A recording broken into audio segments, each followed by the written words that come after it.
बिस्मिल्लाहिर्रहमानिर्रहीम। अल्लाह के नाम से शुरू जो बड़ा मेहरबान निहायत रहम वाला। प्यारे दोस्तों, ग्लोबल विलेज के दौर में जहां हर चीज़ तक रसाई बस एक क्लिक की मोहताज है, वहीं फहाशी और यानी का बहुत बड़ा सैलाब हमारे इस मुआशरे को डबो रहा है। और इसी पर बस नहीं, अब तो फहाशी और बेहयाई को खूबसूरत तहजीब बनाकर पेश किया जा रहा है कि इंसानों की अक्सरियत इसे अपनी तहजीब और रिवायात का हिस्सा मानने लगी है। और इसी वजह से लोगों को बेहयाई कोई बुराई नहीं लगती। ऐसे हया सोज मनाजिर खुलेआम नज़र आने लगे हैं कि बेहयाई और फहाशी एक आम सी बात लगने लगी है। प्यारे दोस्तों, पिछले ज़माने में जो बातें शर्म के काबिल समझी जाती थीं और जिनका जिक्र करना बहुत ही मायूब समझा जाता था, अब वो बातें आम सी लगती हैं। लोग खुलेआम उसका तज़किरा कर रहे होते हैं।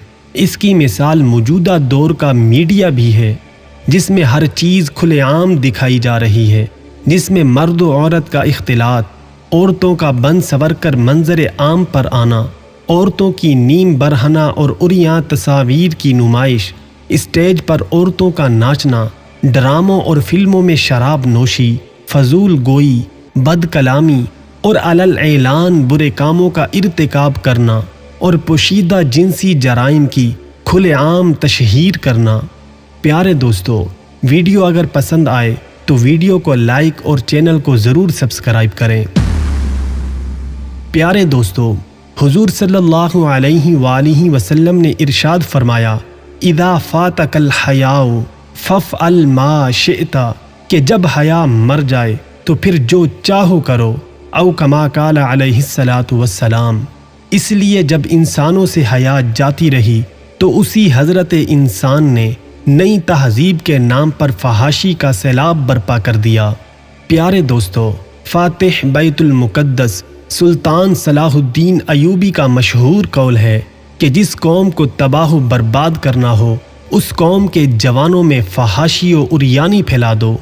प्यारे दोस्तों, ये हमारे लिए लम्हा फ़िक्रिया है कि मौजूदा दौर में यही किया जा रहा है कि दुश्मनान इस्लाम लिबरलिज़म के नारे लगा लगा कर हमारी कौम को बेहरा रवी और बेगैरती, फहाशी और उरियानियत की तरफ ले जा रहे हैं।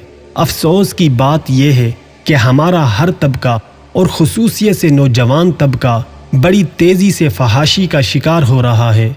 हमारी कौम के साहिब हैसियत व साहिब सरवत तबके में भी ये फहाशी तेज़ी से सरायत करती जा रही है और ऊंचे ऐवानों पे बराजमान और सरमायादार तबका खुलेआम बेदरीग कौमी ख़जाने को अपनी ज़ाती जागीर समझकर फहाशी के अड्डों में बहा रहा है।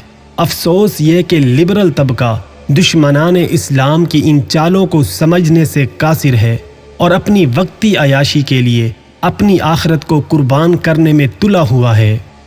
प्यारे दोस्तों, एक वक्त आएगा कि हर घर से एक नाचने वाली निकलेगी। ये हम लड़कपन में बुजुर्गों से सुनते थे तो उनकी अकल पर मातम करने को जी चाहता था। ऐसे कैसे हो सकता है कि नाचने वालियाँ तो बहुत वाहियात होती हैं। इंडियन फिल्में देखी थी, उसमें एक हीलन होती थी, बस पूरी फिल्म में वही एक औरत नुमा हिजड़ा होती थी जो बुरे किरदार के मर्दों से पैसे लेते हुए नाचती थी। ऐसी औरत भला हर घर में कैसे हो सकती है? हम हैरानी से सोचा करते थे। प्यारे दोस्तों, फिर वक्त बदलता गया, दुपट्टे सरों से सीनों पर आ गए, शलवारें टखनों से ऊपर जाने लगी।